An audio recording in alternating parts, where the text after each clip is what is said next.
Quando eu tinha 18 anos, me achava uma mulher feita, pronta para enfrentar o mundo. Era uma tola. Olho para as fotos daquela época e vejo uma menina com olhos esperançosos, um sorriso largo e um vestido florido que eu mesma costurei para economizar, porque dinheiro sempre foi algo que a gente contava 2 vezes antes de gastar lá em casa. Foi nessa época que conheci o Vitor. Ele era diferente de todos os rapazes da vizinhança. Tinha 24 anos, trabalhava numa empresa grande e falava de um jeito que me fazia sentir importante quando me escutava. Pelo menos no início. Hoje percebo os sinais que ignorei. A maneira como ele desviava o olhar quando eu falava dos meus sonhos de continuar estudando. O jeito que sorria condescendente quando eu dizia que queria ser professora um dia. Regina, com sua beleza, você não precisa se preocupar com essas coisas. Eu vou cuidar de você. E eu acreditei. Deus do céu, como eu acreditei. Olhava para minha mãe, esgotada depois de décadas tirando o sustento de uma máquina de costura que quebrava mais que funcionava. Via o cansaço dela, as mãos calejadas, a coluna torta. Ouvia as brigas com meu pai, que bebia o pouco dinheiro que entrava. Não, eu não queria aquela vida para mim. E o Vitor parecia a saída perfeita. Nosso casamento foi simples. Mamãe usou todas as economias para comprar um tecido bom para o meu vestido. Ela chorava enquanto costurava. Na época, pensei que fosse emoção. Hoje entendo que talvez ela soubesse que eu estava trocando uma prisão por outra. Os primeiros meses foram bons. A gente morava num apartamento pequeno, mas era nosso cantinho. Arrumei tudo com tanto carinho. Fazia questão de ter sempre um vasinho de flores na mesa da cozinha. Margaridas, geralmente, que eram mais baratas no mercado da esquina. O Vitor chegava do trabalho, me dava um beijo e falava: "Tá vendo? Te prometi uma vida boa e tô cumprindo." Mas não demorou muito para eu perceber que vida boa para ele significava eu ali, dentro de casa, sem fazer muito barulho, sem ter muitas ideias próprias. Quando falei de voltar a estudar, de terminar o ensino médio que tinha abandonado, ele riu. "Pra quê, Regina? A gente vai ter filhos logo, você vai ficar ocupada demais." E então veio a Mariana. Meu Deus, como ela era linda. Pequenininha, com as mãozinhas sempre fechadas em punho, como se já chegasse no mundo pronta para lutar. Vitor não ficou tão empolgado quanto eu esperava. Queria um menino, ele disse quando a pegou no colo pela primeira vez. Engoli aquela decepção junto com tantas outras que já vinham se acumulando. 2 anos depois, nasceu o Luciano. Aí sim o Vitor comemorou. Trouxe champanhe para casa, tirou fotos, mostrou para o mundo todo. "Agora sim, meu garoto, meu herdeiro", ele dizia. E eu sentia um aperto no peito, vendo como a Mariana ficava de lado, como ela já percebia, mesmo tão pequena, que o amor do pai era diferente. Os anos seguintes foram um borrão de fraldas, mamadeiras, pouco sono e muita solidão. O Vitor trabalhava cada vez mais. Ou dizia que trabalhava. As noites fora começaram a ficar frequentes. O cheiro de perfume diferente na camisa também. Eu fingia não perceber. Me convencia que era coisa da minha cabeça. Até porque, para onde eu iria com 2 crianças pequenas? Sem estudo, sem profissão, sem dinheiro próprio? "Você está imaginando coisas", ele dizia quando eu criava coragem para perguntar sobre as marcas de batom, sobre as ligações estranhas. "Fica inventando problema porque não tem o que fazer." E eu, burra que era, acreditava que o problema era eu. Que se eu fosse mais bonita, mais esperta, mais calada, mais alguma coisa, ele ficaria. Não ficou. Nunca vou esquecer aquela noite. As crianças já estavam dormindo. Mariana com 7 anos, Luciano com 5, eu sentada naquela cozinha, a mesa posta para o jantar que esfriava, o silêncio pesado, o ponteiro do relógio que parecia fazer mais barulho que o normal. 9 horas, 10 horas, 11 horas. E então a porta se abriu. Ele entrou arrastando uma mala grande, não olhou nos meus olhos, colocou um envelope na mesa. "Vitor, o que é isso?" "Dinheiro, para você se virar por alguns meses." Levantei num pulo. "Como assim me virar? Do que você está falando?" Foi aí que ele finalmente me encarou. Não tinha raiva nos olhos dele, nem culpa, só nada, como se eu fosse uma estrangeira, como se não tivéssemos passado os últimos quase 10 anos juntos. "Não tá dando mais, Regina. Eu preciso de espaço, preciso viver minha vida." "E eu? E as crianças? Nós não somos sua vida?"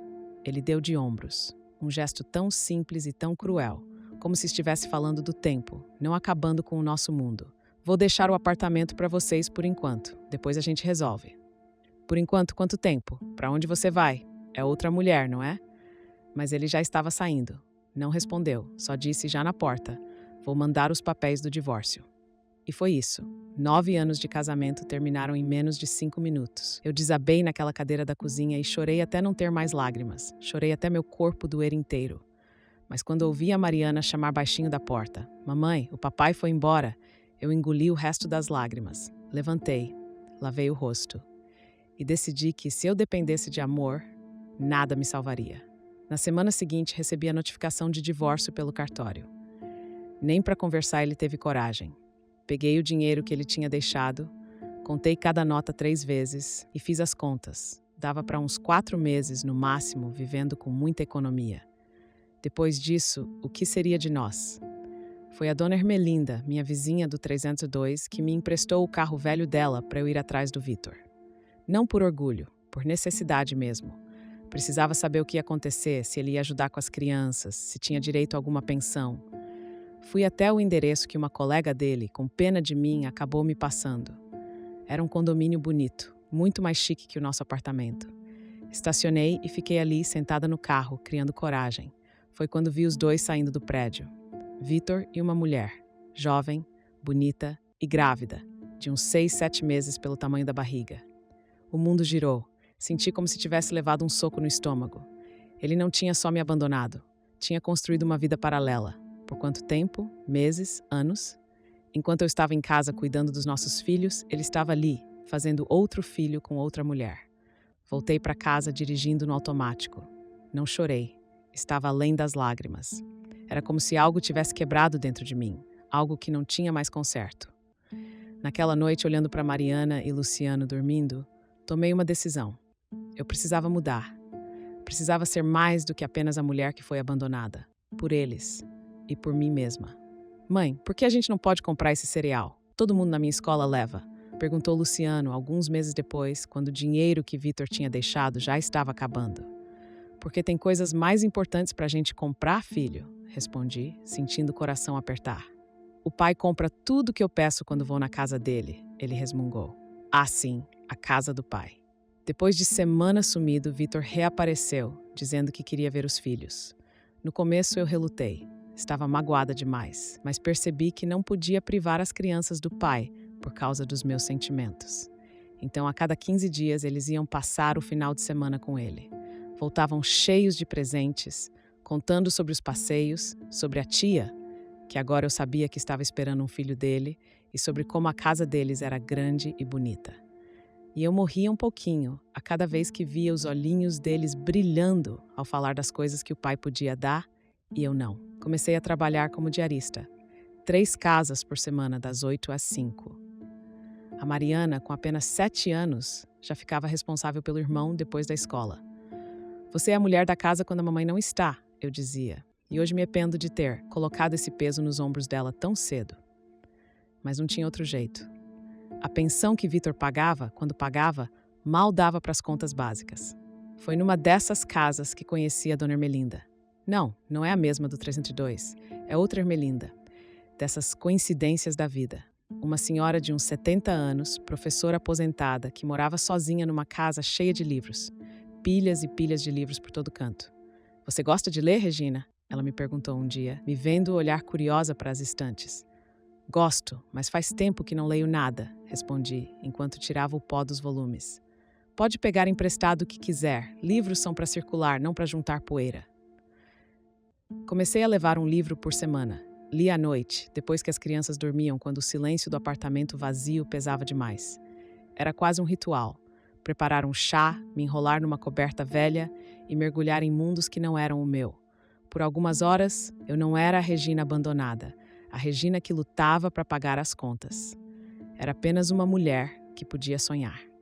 Foi a dona Ermelinda que plantou a sementinha na minha cabeça. "Você é inteligente, Regina. Por que não volta a estudar?" Eu ri. Com 2 filhos pequenos, trabalhando o dia todo, como? Ela não riu de volta. Me olhou séria, com aqueles olhos azuis desbotados pelo tempo, mas ainda afiados como navalha. "Quando a gente quer, a gente dá um jeito. Educação é a única arma que ninguém pode tirar de você."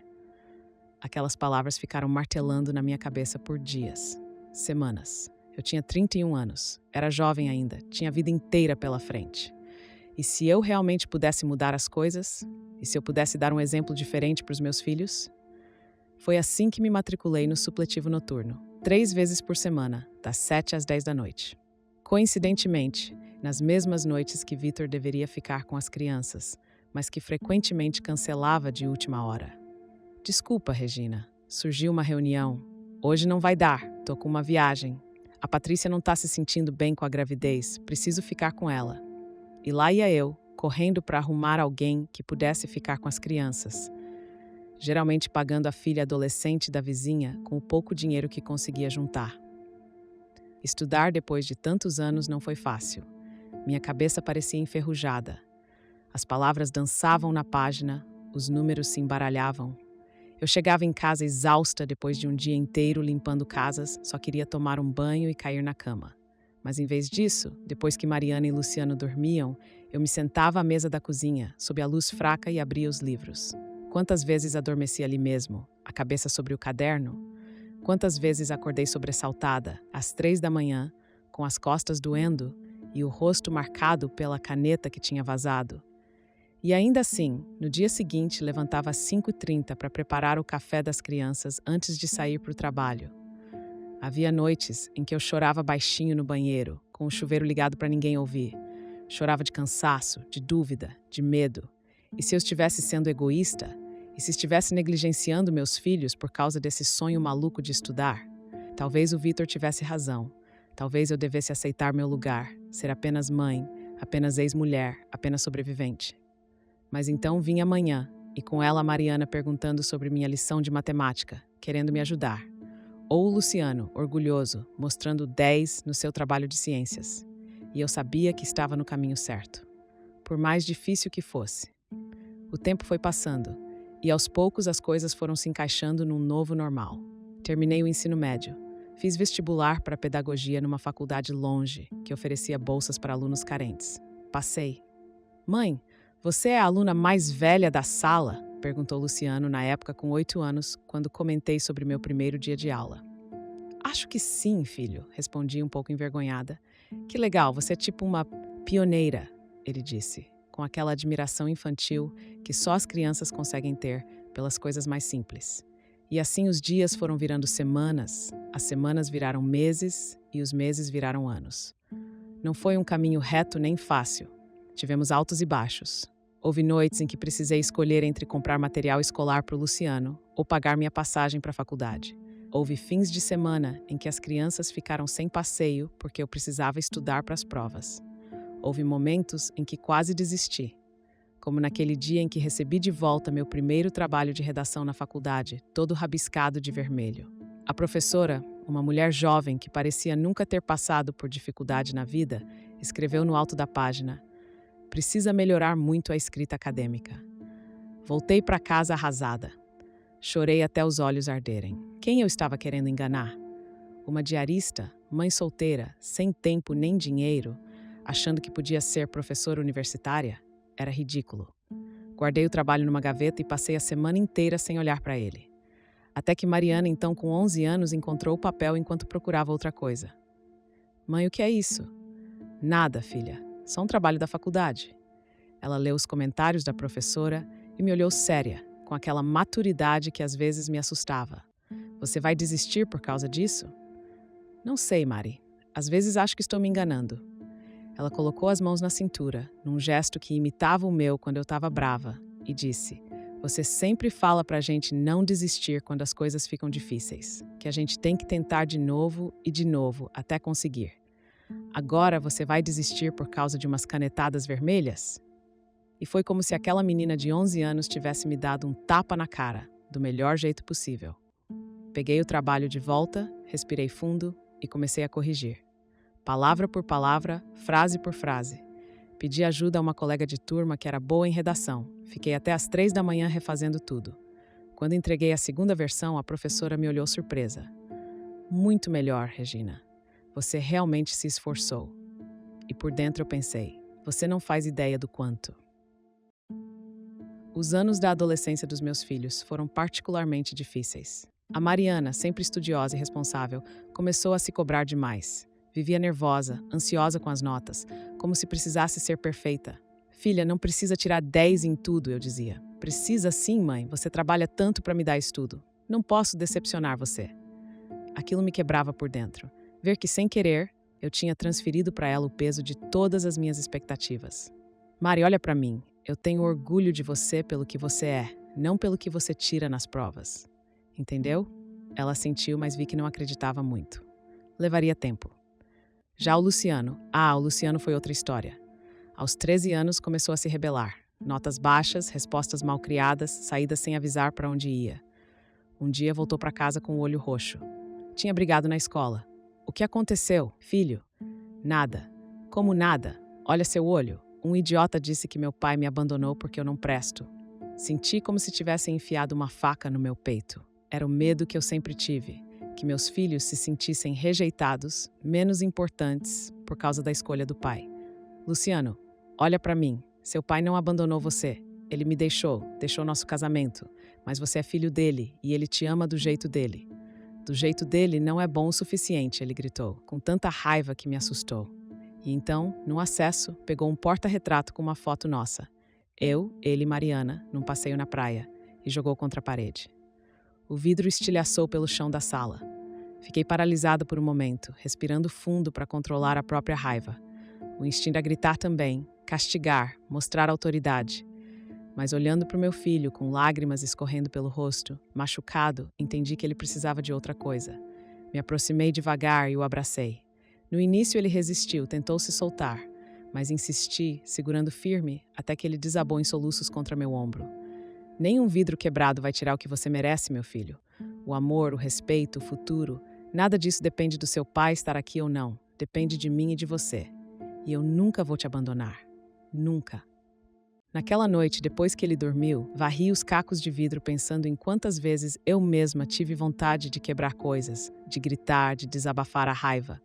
Mas sempre engoli, sempre me controlei, sempre fui a rocha que meus filhos precisavam. Talvez fosse hora de ensinar a eles que sentir raiva não era problema. O problema era o que fazíamos com ela. Os anos na faculdade passaram voando. Entre trabalhar, cuidar da casa e dos filhos e estudar, eu mal percebia o tempo passar. Quando me dei conta, estava de beca e capelo, recebendo meu diploma de pedagogia. Mariana e Luciano estavam na plateia, aplaudindo de pé.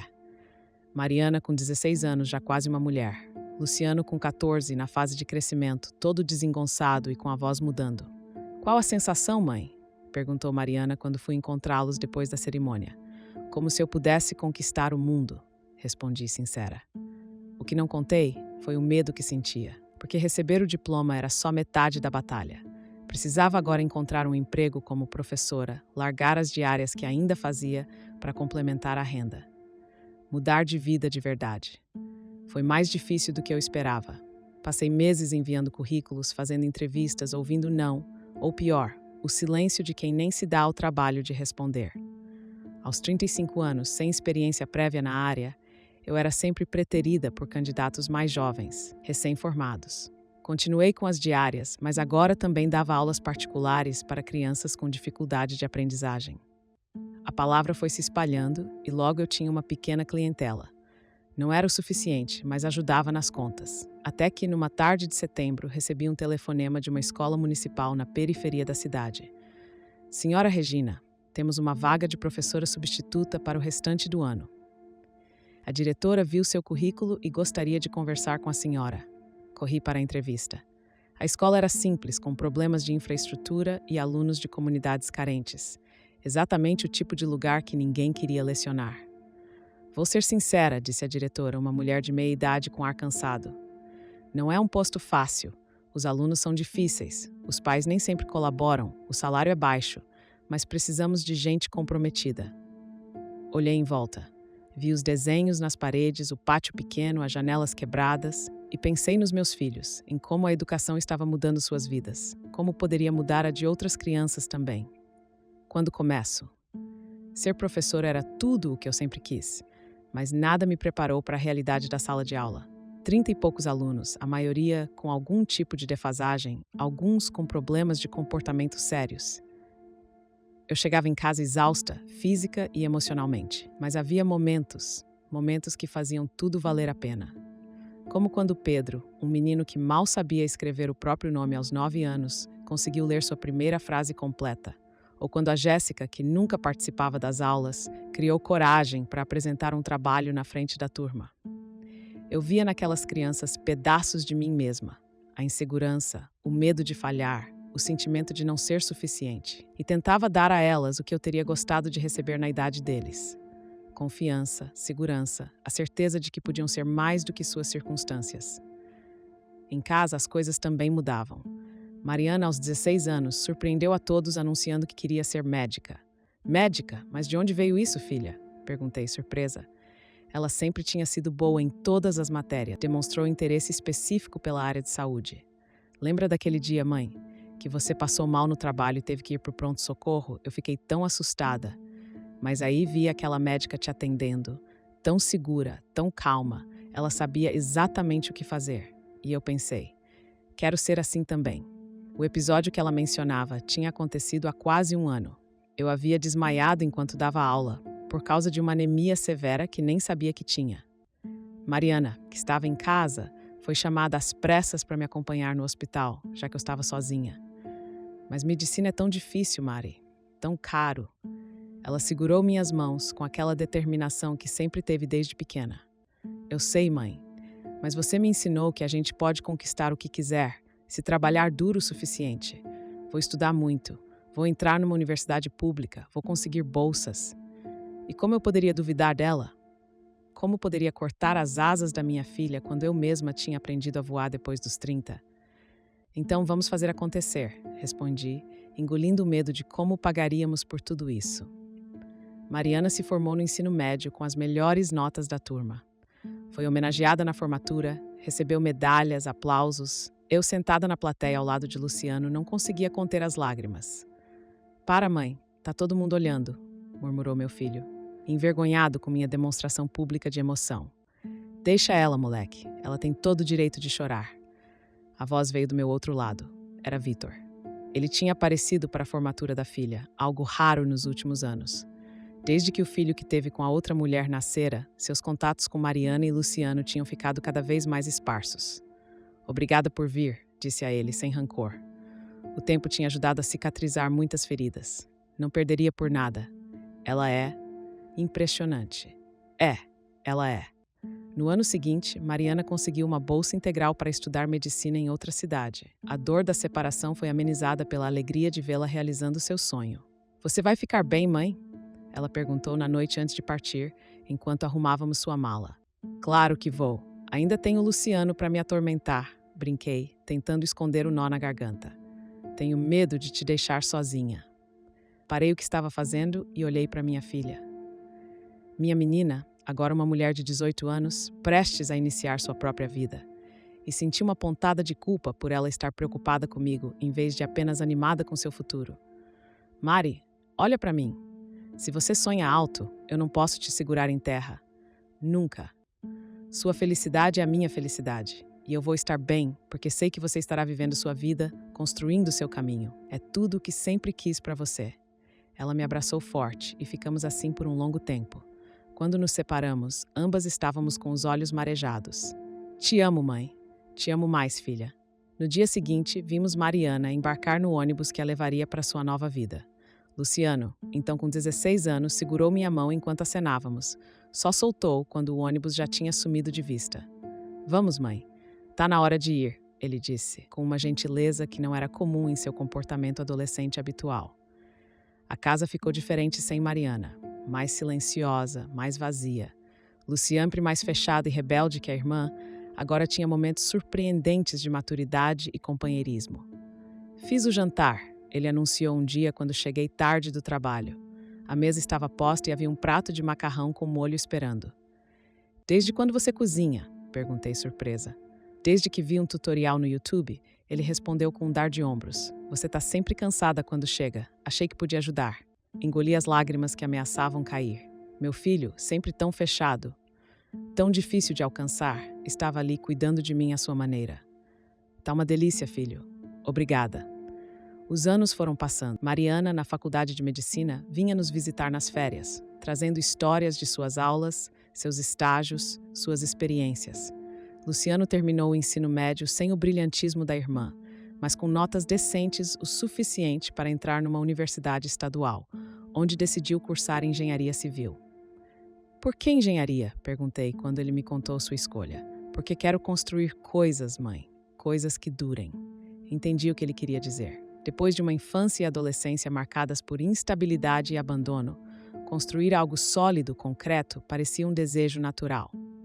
Quando Luciano também saiu de casa para estudar, eu me vi pela primeira vez em quase 25 anos completamente sozinha. Tinha quase 50 anos.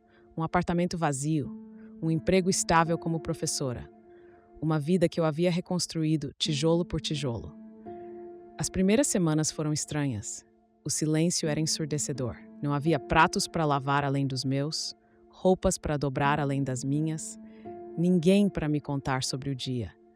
Descobri o estranho luxo de dormir até mais tarde nos domingos, de assistir o que quisesse na TV, de comer o que tivesse vontade sem pensar nos gostos de mais ninguém. Mas também havia solidão. Noites em que eu ficava olhando para o teto, pensando nos meus filhos longe, se eles estavam comendo direito, se estavam felizes, se... O infarto me pegou de surpresa numa quarta-feira à noite, quando voltava da escola. Uma dor no peito que eu tentei ignorar, achando que era apenas cansaço, o suor frio, a falta de ar. Lembro de ter encostado na parede, de alguém me perguntando se estava tudo bem, de uma ambulância. Acordei na UTI, com tubos e aparelhos por todo lado. E a primeira pessoa que vi foi Dona Ermelinda, minha ex-patroa e agora grande amiga, sentada ao lado da minha cama. Ah, graças a Deus! Ela exclamou quando abri os olhos. Que susto você nos deu, menina. Os meus filhos, tentei falar, a voz rouca. Já avisei os dois. A Mariana está vindo. Pega um avião ainda hoje. O Luciano está resolvendo umas coisas na faculdade e vem assim que puder. Fechei os olhos, sentindo uma mistura de alívio e culpa. Não queria preocupar meus filhos, interromper suas vidas, mas ao mesmo tempo queria tanto vê-los. Foi um infarto leve, explicou o médico mais tarde. Você teve sorte, mas precisa se cuidar, Regina. Menos estresse, alimentação melhor, exercícios. Assenti, prometendo mudar, mas por dentro pensava como? Como diminuir o estresse quando você é uma mulher de 50 anos, sozinha, trabalhando em 2 empregos para ajudar os filhos na universidade? Você não caiu ainda, porque o coração dessa fênix é de ferro, disse Dona Ermelinda quando ficamos sozinhas novamente. Mas até o ferro derrete se ficar exposto ao fogo tempo demais. Olhei para ela, essa mulher de quase 80 anos que tinha se tornado uma segunda mãe para mim, que tinha me incentivado a estudar, que tinha cuidado dos meus filhos quando eu precisava trabalhar, que estava ali agora, segurando minha mão num leito de hospital. Tô com medo, Dona Ermelinda, confessei, a voz quase um sussurro. Do que, filha? De não ter feito o suficiente, de não ver meus filhos realizados. De partir antes. Ela apertou minha mão com uma força surpreendente para alguém da sua idade. Regina Maria Ferraz, me escute bem. Você já fez mais do que muita gente faz numa vida inteira. Criou 2 filhos maravilhosos, sozinha. Voltou a estudar depois de adulta. Construiu uma carreira. É uma professora que transforma vidas. O que mais você quer? Fiquei em silêncio, pensando na pergunta. O que mais eu queria? Não sabia responder. Talvez porque grande parte da minha vida adulta tinha sido definida pelo que os outros precisavam de mim, não pelo que eu queria para mim mesma. A recuperação foi lenta, mas completa. Mariana ficou comigo por 2 semanas, reorganizando minha casa, minha alimentação, minha rotina. Luciano veio nos fins de semana, arrastando-me para caminhar no parque, insistindo que eu precisava de exercício. E pela primeira vez deixei que cuidassem de mim, que assumissem o controle, que fossem os adultos na relação. Foi durante esse período que tive uma visita inesperada. Estava sozinha em casa. Mariana tinha voltado para a faculdade há poucos dias, quando a campainha tocou. Abri a porta e encontrei uma mulher. Levei alguns segundos para reconhecer Patrícia, a mulher com quem Vitor tinha me trocado tantos anos atrás. Regina, ela disse claramente desconfortável. Posso entrar um momento? Surpresa demais para recusar, abri caminho. Ela entrou, olhando rapidamente ao redor, notando as fotos de Mariana e Luciano espalhadas pela sala. O que posso fazer por você, Patrícia? Perguntei, tentando manter a voz neutra. Ela respirou fundo, como quem criava coragem, e então disse: Vitor me deixou, encontrou uma mulher mais nova e simplesmente foi embora. Uma parte de mim, pequena e mesquinha, quis rir da ironia. O homem que me abandonara estava repetindo o padrão. Mas a maior parte de mim sentiu apenas uma estranha compaixão, porque eu sabia exatamente como era estar no lugar dela. Sinto muito, disse, sinceramente. Eu não vim aqui pedir sua pena, ela continuou, a voz um pouco mais firme. Vim porque ele negou o direito do nosso filho te conhecer, mas não tem vergonha em me deixar para trás agora. E pensei que você talvez pudesse me dar algum conselho sobre como seguir em frente. Olhei para essa mulher que um dia eu odiei com toda a força do meu ser, que eu culpei por destruir minha família, e vi apenas outra vítima do mesmo homem. Senta, Patrícia, disse, indicando o sofá. Vou fazer um café e a gente conversa. Passamos horas falando. Sobre Vitor, sim, mas também sobre nossos filhos, nossos medos, nossos planos. Para minha surpresa, descobri que ela era uma mulher inteligente, engraçada até, quando se soltava, com um filho de 13 anos agora precisando da mãe mais do que nunca. Você é muito forte, Regina, ela disse quando já estava de saída. Não sei se consigo ser como você. Não precisa ser como eu, precisa ser você mesma. E deixa eu te dizer uma coisa, não vou me vingar sendo fraca. E você também não deveria. Ela sorriu, um sorriso hesitante, mas genuíno, e assentiu. Obrigada. Depois que ela saiu, sentei-me no sofá, pensativa. Havia uma estranha paz em perceber que não guardava mais rancor, nem de Vitor, nem de Patrícia. Eles tinham sido capítulos da minha história, mas não definiam mais quem eu era. Os anos foram passando. Mariana se formou em medicina, fez residência, especializou-se em pediatria. Luciano terminou a faculdade, conseguiu um bom emprego numa construtora e alguns anos depois recebeu uma oferta para trabalhar em Londres, numa empresa internacional. Mãe é a oportunidade da minha vida. Um contrato de 2 anos, com possibilidade de extensão. Ele me contou por telefone, a voz oscilando entre empolgação e receio. Receio de me deixar sozinha, de ir tão longe. Vai, filho, claro que você tem que ir. Mas e você? Eu estou ótima, tenho meu trabalho, minhas amigas, minha vida. Não se preocupe comigo. Era verdade, em parte. Eu tinha construído uma rotina confortável, tinha bons amigos, estava estável financeiramente, mas havia um vazio crescente que eu não sabia bem como preencher. Ver Luciano partir para outro continente foi mais difícil do que deixei transparecer. Levei-o ao aeroporto, abracei-o forte, sorri enquanto segurava as lágrimas e prometi visitá-lo assim que possível. Voltei para casa sentindo o peso da solidão como nunca antes. O apartamento agora parecia grande demais, silencioso demais. E foi nesse período que eu percebi. Tinha passado tanto tempo cuidando dos outros, construindo uma vida para meus filhos, que não sabia mais quem era eu, além de mãe, de professora, de sobrevivente. A aposentadoria chegou quando eu tinha 60 anos. Uma festa na escola, homenagens dos alunos, um bolo, presentes. Sorri, agradeci, me emocionei. E voltei para casa com a pergunta martelando na cabeça. E agora? Tentei vários hobbies. Jardinagem, minhas plantas morriam sistematicamente. Tricô, nunca passei do cachecol torto. Pintura, um desastre completo. Nada parecia preencher os dias vazios. Uma noite, sentada sozinha na cozinha, Mariana agora morava em outra cidade, com o marido e o primeiro filho a caminho. Luciano continuava em Londres, agora noivo de uma inglesa. Tive um momento de desespero profundo. Meus filhos me ensinaram a cozinhar, mas para um é curry agora, para outro é bisturi.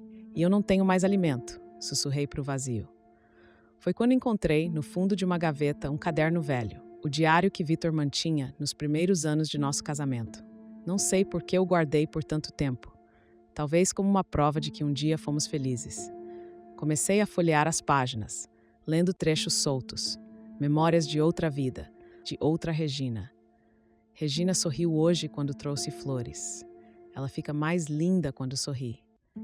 Discutimos feio sobre dinheiro. Não entendo por que ela insiste em querer trabalhar. Mari nasceu hoje. Regina parecia exausta, mas feliz. Não sei se estou pronto para ser pai. E aí vieram as entradas sobre a outra mulher.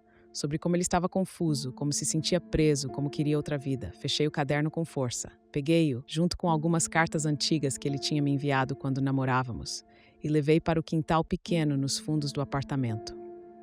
Num velho balde de metal, coloquei tudo. Acendi um fósforo e observei as chamas consumirem aquelas relíquias de um passado que já não me pertencia. Adeus, Vitor, disse em voz baixa, não com raiva, mas como quem finalmente fecha uma porta que estava entreaberta há décadas. Voltei para dentro, me deitei e chorei até adormecer. um choro de limpeza, de libertação. E quando acordei na manhã seguinte, ainda com os olhos inchados, tinha uma mensagem no celular. Mãe, quantas vezes precisei te ligar todinha para poder me operar tranquila? Seu amor é anestésico. Vou superar esse cansaço. Era Mariana, agora médica, trabalhando em um projeto com Médicos Sem Fronteiras na África. A mensagem veio acompanhada de uma foto dela, com a barriga já visível da gravidez, sorrindo ao lado de uma criança local. Olhei para aquela imagem e senti algo despertar dentro de mim. Um lembrete de que, mesmo longe, eu ainda fazia parte da vida dos meus filhos. De que o legado que eu havia construído continuava através deles.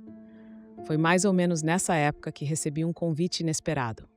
A diretora da escola, onde eu havia trabalhado por décadas, me ligou. Regina, estamos organizando um seminário sobre educação popular. Gostaríamos que você fosse uma das palestrantes principais. Eu? Mas por quê? Porque você é a prova viva do poder transformador da educação. Ex-aluna que voltou como professora, mãe que criou filhos universitários, mulher que reconstruiu sua vida através do conhecimento. Sua história inspira, Regina. Aceitei, mais por educação do que por convicção. O que eu teria para dizer? Quem iria querer me ouvir? O dia do seminário chegou. O auditório estava cheio. Professores, estudantes, pais. Senti o coração acelerar quando me chamaram ao palco. Ajeitei os óculos, respirei fundo e comecei a falar. Contei minha história, não a versão bonita e heróica, mas a real. Com todas as dúvidas, os medos, as noites chorando no banheiro, as pequenas vitórias, os grandes tropeços. Falei sobre como a educação não foi apenas um caminho para um emprego melhor, mas uma forma de me encontrar, de me fortalecer, de mostrar aos meus filhos que nunca é tarde para recomeçar. No meio da palestra, notei um movimento na porta do auditório. Luciano entrou, discretamente, e sentou-se na última fileira. Meu coração deu um pulo. Ele estava em Londres, não deveria estar ali. E então ele levantou algo nas mãos, um tablet, onde pude ver o rosto de Mariana transmitindo ao vivo do seu local de trabalho na África. Meus 2 filhos, de continentes diferentes, unidos para me ver, para me apoiar. Terminei minha fala com a voz embargada, mas firme. Educação é respirar onde inspiraram a te atolar. É criar asas em lugares onde só nos ofereciam grilhões. É, acima de tudo, descobrir que você é mais, muito mais, do que aquilo que os outros decidiram que você poderia ser. O aplauso foi ensurdecedor, mas eu só tinha olhos para o fundo da sala, onde meu filho sorria orgulhoso. Depois nos abraçamos longamente. Você não deveria estar em Londres? Perguntei quando finalmente nos separamos. E perder isso? Nunca. Além disso, tenho novidades. Consegui uma bolsa de pós-graduação aqui. Vou estudar políticas públicas. Políticas públicas? Por quê? Ele sorriu, aquele sorriso raro e precioso que sempre me derretia por dentro. Para construir escolas onde meninas como você e Mariana tenham caminhos sem príncipes, mãe. Foi um dos momentos mais felizes da minha vida. Ver que meus filhos não apenas tinham seus próprios caminhos, mas que esses caminhos eram de alguma forma iluminados pelo que eu lhes havia ensinado. No tablet, Mariana sorria entre lágrimas. Minha mãe é a única filha que precisei ser. Ensinou-me a me replicar na vida dos outros, ela disse, antes que a conexão caísse. Eu nunca tinha me sentido tão completa. No ano seguinte, Dona Ermelinda faleceu, poucos meses antes de completar 90 anos. Seu funeral foi um encontro incomum. Eu, outros ex-funcionários que ela havia ajudado, amigos antigos, mas também dezenas de jovens, ex-alunos meus, crianças pobres que tinham se tornado professores, médicos, jornalistas, advogados. Um deles, hoje diretor de uma escola municipal, pediu para falar. Dona Regina foi mais que uma professora para muitos de nós. Foi quem acreditou quando ninguém mais acreditava. Quem nos ensinou que educação é respirar onde inspiraram a te atolar. Hoje, cada um de nós respira por causa dela e por causa de pessoas como Dona Ermelinda, que apoiaram professoras como ela. Chorei silenciosamente, pensando em como nossas vidas se entrelaçam, em como os impactos das nossas escolhas vão além do que podemos ver. A velhice chegou mais suave do que eu esperava. Aos 62 anos, eu dividi um apartamento maior com 2 colegas professoras também aposentadas. Formávamos um trio curioso. Eu, a Ivone, especialista em literatura, e a Teresa, ex-professora de matemática. Cada uma com sua história, seus hábitos, suas manias, mas unidas pela amizade e pela compreensão mútua de mulheres que viram muito da vida. Viajávamos juntas ocasionalmente. Íamos visitar ex-alunos em outras cidades, conhecer lugares que sempre quisemos ver. Eu tinha um grupo no WhatsApp chamado Mãe Regina e Mais, onde antigos estudantes compartilhavam suas conquistas, pediam conselhos ou simplesmente mandavam memes para me fazer rir. Mariana voltou ao Brasil com o marido e meu primeiro neto, um menino esperto chamado André, que parecia ter herdado a obstinação da mãe e a curiosidade da avó.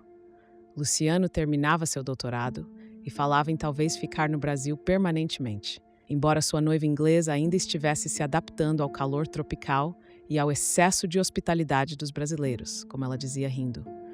Foi nessa época que Luciano trouxe uma carta de Vitor. "Pai pediu para te entregar", ele disse sem muita emoção. O relacionamento dele com o pai nunca tinha se recuperado totalmente, embora tivessem agora um respeito mútuo distante. Peguei o envelope, pesando-o nas mãos. O que Vitor poderia querer depois de tantos anos? Perdão, reconciliação, explicações? Não abri a carta. Em vez disso, na próxima reunião familiar, com meus filhos, minha nora, meu genro e meu neto ao redor da mesa de jantar, fiz um anúncio. Quero que saibam de uma coisa.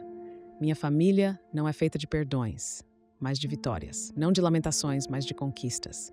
Cada um de vocês representa uma batalha vencida, um sonho realizado.